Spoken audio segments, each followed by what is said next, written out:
The Amityville Horror, a real-life haunting. In the quiet suburban town of Amityville, New York, an unassuming house on Ocean Avenue would become the center of one of the most infamous supernatural tales in American history. This is the story of the Amityville Horror, a chilling account that continues to captivate and terrify to this day. The year was 1974. The DeFeo family lived in their large, colonial-style home at 112 Ocean Avenue. The peace of this suburban neighborhood was shattered one night in November, when 23-year-old Ronald DeFeo Jr. murdered his parents and 4 siblings as they slept. The gruesome crime stunned the community. DeFeo claimed he had heard voices urging him to kill. He was arrested, tried, and convicted of the murders. But the story was far from over. Just over a year later, in December 1975, George and Kathy Lutz purchased the house at a drastically reduced price.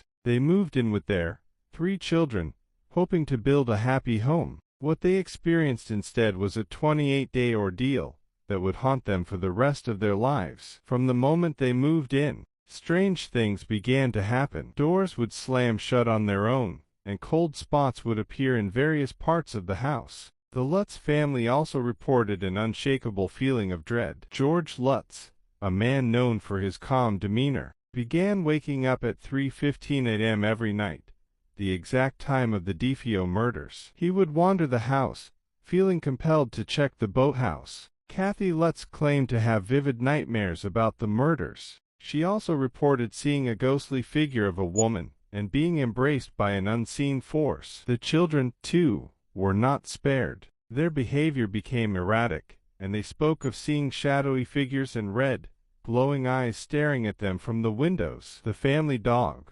usually calm and friendly, would bark incessantly at empty corners and refuse to enter certain rooms. The intensity of the experiences grew with each passing day. The Lutzes reached out to a local priest, Father Ray Pecoraro, for help. When Father Pecoraro arrived to bless the house, he encountered something sinister. He heard a voice demand that he leave, and he felt an unseen force slap him. The priest warned the Lutzes to leave the house immediately. Terrified and desperate, the Lutz family fled the house in the middle of the night, leaving all their belongings behind. They moved to a relative's home, where they reported the paranormal activity continued to follow them. News of their ordeal spread quickly, drawing the attention of paranormal investigators Ed and Lorraine Warren. The Warrens conducted an investigation, claiming the house was infested with malevolent spirits and an ancient demonic presence. Ed Warren described the house as the most terrifying place he had ever investigated. Lorraine,